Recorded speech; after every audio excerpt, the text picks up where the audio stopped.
Di tengah malam, siapa itu? Laoli membuka pintu dan mengintip. Ada seorang pemandu. Dr. Lee. Nyonya, rumah kami sulit melahirkan. Semoga Anda segera datang untuk melihat situasinya. Orang ini berbicara dengan suara suram yang aneh.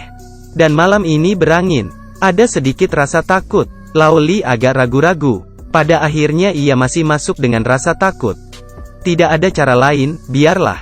Setelah proses lahiran berjalan sukses, wanita itu berkata bahwa dia harus menghadiahinya lebih banyak.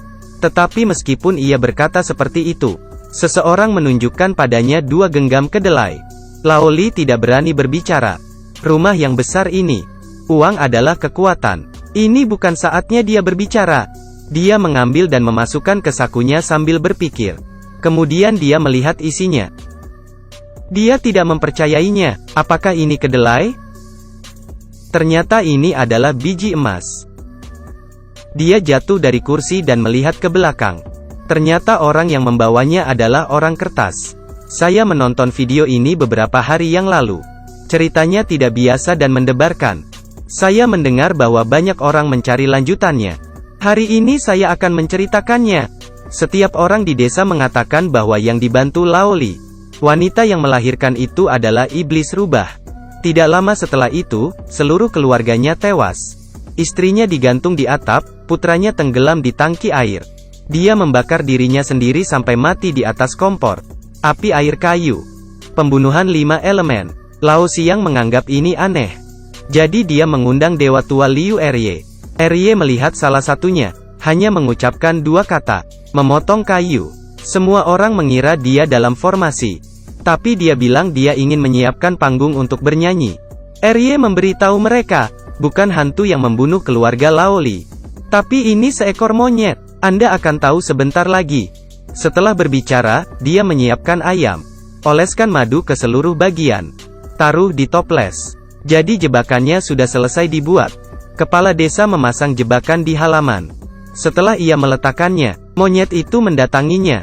Dia sangat takut sampai tidak bisa bergerak. Mendengarkan musik, monyet ini menyukai hiburan. Melihat penampilnya, pasti akan tertarik.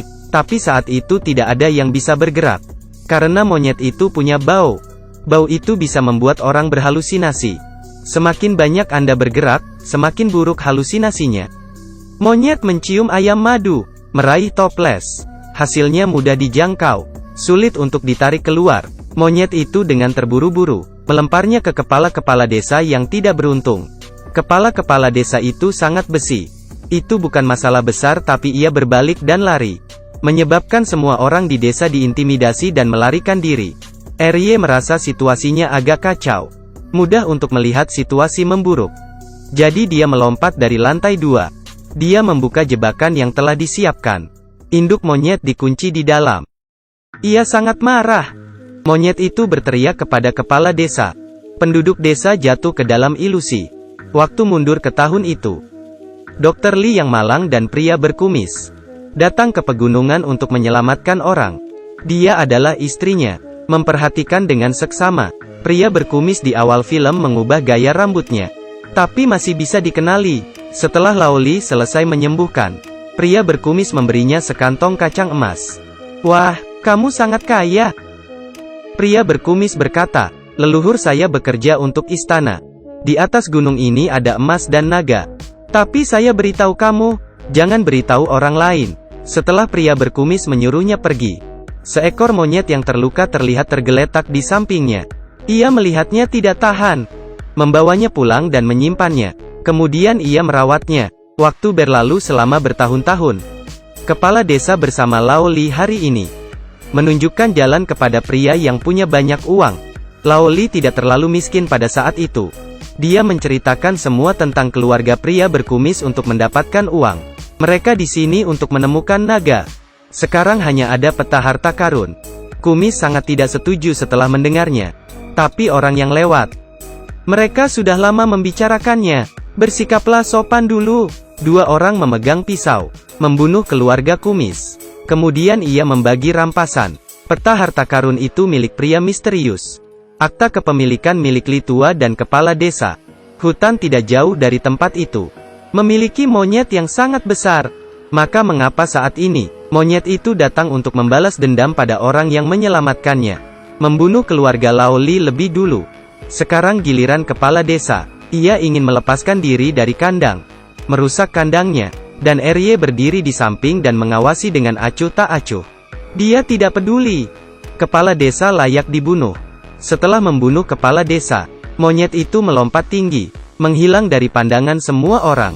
Selanjutnya, giliran pria misterius itu. Di tengah malam, pria ini dengan terkejut melihat ada seorang wanita tiba-tiba di kuil yang hancur. Dia ingin bertanya mengapa dia sendirian. Mereka berkata bahwa wanita itu gila. Sebaliknya, dia bertanya, mengapa saya sendirian? Jadi di mana bayi saya? Sudah terkubur di bawah kakimu. Semua orang terkejut. Wanita ini kembali berkata, suami saya tinggal di sana, bertahun-tahun tidak tenang. Saya akan membawa bayi. Ini sangat tidak adil. Saya ingin membawanya main. Kakak, tahun. Itu selama periode Guangxu, 100 tahun yang lalu.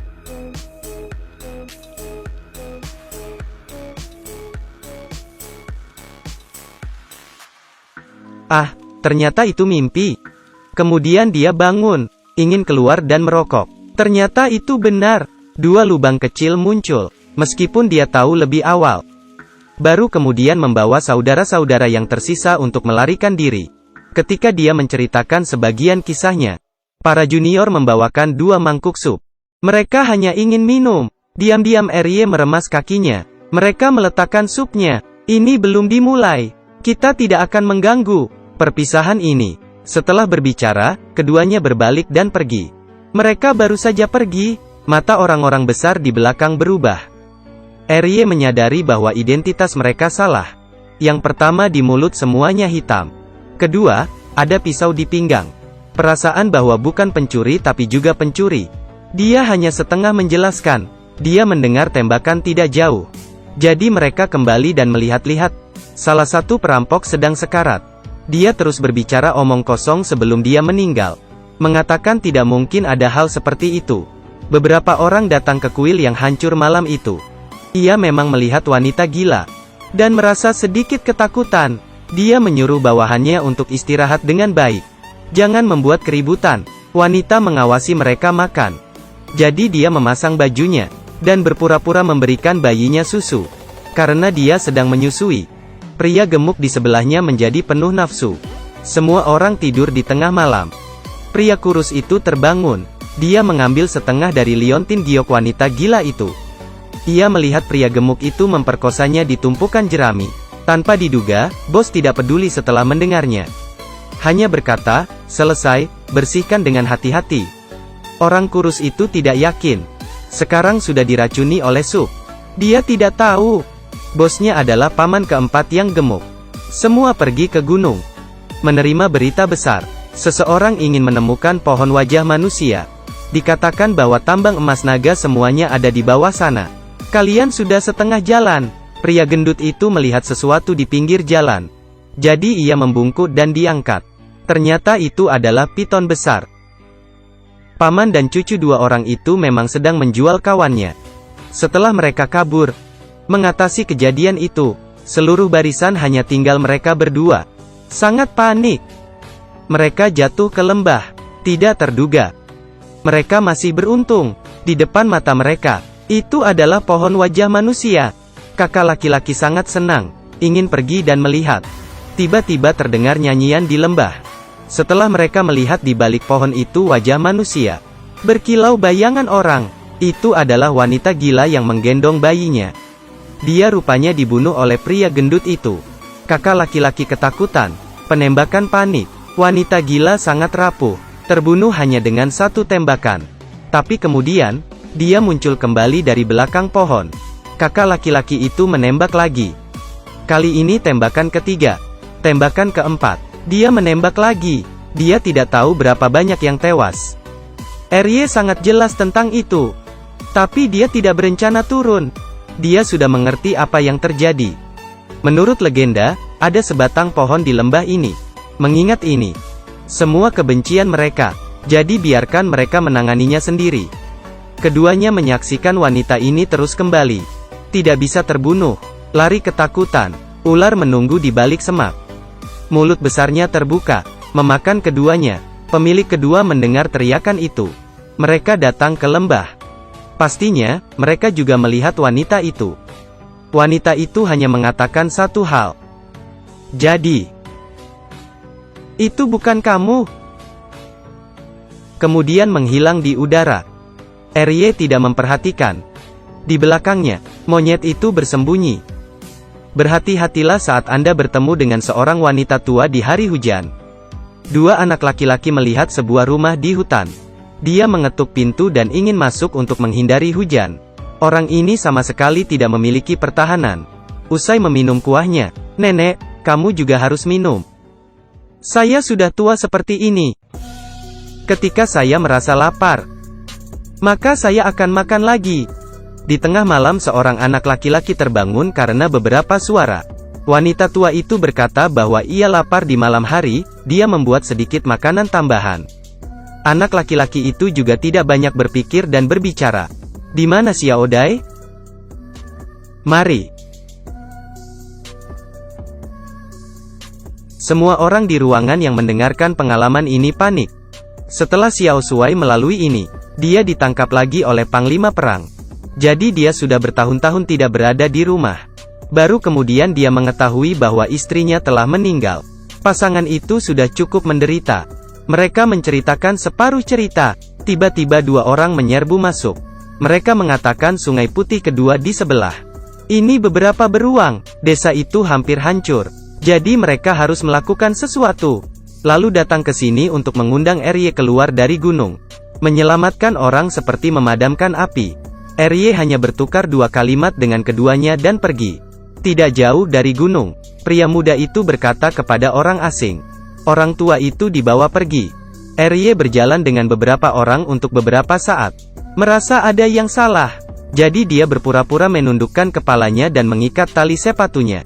Mereka benar-benar menunjukkan wajah asli mereka. Dia juga tidak perlu menyembunyikannya. Beberapa orang keluar dari balik pohon, mengepung dan mengarahkan pistol ke Arye. "Para idiot bersembunyi di pepohonan yang aku tahu. Apa katamu? Mari kita bicara tentang muridnya." Xiao Shuai terus memberitahunya. "Saya ingin melihat istri saya untuk yang terakhir kalinya." Memintanya memimpin jalan. Keduanya pergi ke pertigaan. Xiao Shuai bertanya seperti apa pohon wajah itu. Murid itu tiba-tiba merasa sedikit salah. Dia tidak pernah menyebut pohon itu. Dia takut orang ini bukan Xiao Shuai. "Oke, kalau begitu tidak perlu menyembunyikannya." Orang asing melindungi bawahan mereka, dan mengangkat senjata. Ia tidak punya pilihan selain ditangkap. Siapa orang ini? Xiao Shuai tidak menyembunyikannya. Dia berkata, "Saya adalah Xiao Shuai. Tapi sekarang harus disebut generasi kedua yang kaya. Nama saya Dai Yonglin sekarang." Malam hujan beberapa tahun yang lalu. Saya bertemu keluarga. Ada tua dan muda di keluarga itu. Katanya itu adalah anak yatim dari orang terkaya di desa. Saat itu ada kekurangan pasukan. Keluarga orang terkaya telah pergi. Jadi selama bertahun-tahun, orang kaya idiot ini belum pernah melihat ayahnya yang kaya. Hanya menyisakan satu handuk. Jadi setelah membunuh mereka berdua, membawa handuk ini kembali. "Kalau begitu anak dari orang terkaya itu adalah aku? Apakah kamu mengerti sekarang?" Tapi belakangan orang tua itu sepertinya melihat sesuatu. Mulai mencurigai saya beberapa tahun ini. Jadi ketika saya tiba, saya mengirim seseorang untuk mencari pohon emas. Mengatakan bahwa saya ingin meracuni orang tua itu. Sekarang sudah setengahnya. Ia akan bekerja sama dengan orang asing. Pada saat itu, seluruh desa akan menjadi milikku. Murid itu berkata bahwa dia telah melakukan ini semua. Apakah dia layak untuk istrinya? Xiao Shuai memberitahunya bahwa semua adalah pembalasan karma. Ayahnya, itu adalah pria berkumis. Hidup dan mati tidak memungkinkan dua orang untuk bersama. Itulah mengapa saya meninggalkan tempat itu. Kemudian saya menjadi generasi kedua yang kaya. Harus membuatnya dihukum. Dia kemudian mengerti. Ternyata Laoli dan kepala desa membunuh pria berkumis. Dia juga pelakunya di balik hasutan itu. Xiao Shuai, generasi kedua yang kaya, pria misterius, adalah satu orang. Dia berteriak di tengah jalan. Ditembak tiba-tiba. Ternyata itu Erye. Benar, orang-orang ini tidak bisa menghentikan Erye. Dua kelompok orang berkelahi di hutan untuk sementara waktu. Erye menggunakan berbagai cara mengambil keuntungan dari pemburu. Meski sisi lain sudah penuh sesak, tapi selalu kehilangan jejak mereka. Dia bisa bertahan, tapi peluru tidak bisa. Orang asing itu memanfaatkan saat Erye mengganti peluru. Mendekatinya di belakang pohon. Tembak betis Erye dengan satu tembakan. Pemburu tua itu akhirnya jatuh. Pada saat ini, tidak tahu dari mana, monyet itu loncat. Monyet dengan 3 kaki, melewati semua orang ini. Hanya orang asing yang dikejar sampai ke tepi tebing. Lihat kemana kamu pergi kali ini. Monyet itu melompat dan melompat ke arahnya. Mereka jatuh ke dasar tebing dan mati bersama. Erye menunduk. Hanya menyisakan orang tua ini. Penekanan pada cinta dan makna. Selain itu, Xiao Shuai juga berlari. Ia bahkan menemukan pohon wajah manusia. Tapi dia juga mendengar nyanyian. Ada seorang wanita gila menggendong bayi. Muncul dari belakang pohon. Bukankah kamu bilang ingin bertemu? Istrinya ada di sini. Xiao Shuai ketakutan dan menjadi gila. Menangis dan tertawa. Wanita gila itu mengabaikannya. Keluar masuk dari balik pohon itu berulang-ulang. Berputar-putar. Xiao Shuai tidak tahan lagi. Jadi dia berlutut di tanah dan terus berbicara. Saya minta maaf. Berhenti menggangguku. Xiao Shuai sudah setengah jalan. Seekor ular besar muncul tiba-tiba. Memakannya. Dan wanita itu sepertinya sudah kembali. Dia juga berlutut di tanah dan terus mengulangi kalimat itu. Jadi bukan kamu? Apa yang bisa dia lakukan ketika dia kembali? Orang sudah berubah. Mungkin seperti yang dikatakan Erye. Laolin punya aturannya sendiri. Jika gagal mendapat retribusi, cerita mereka berakhir dengan cepat. Tidak ada awal dan akhir. Ini hanyalah legenda paling umum di Xinganling. Selalu ada seorang pemburu tua di gunung itu. Setiap cerita di bawah pohon itu adalah legenda.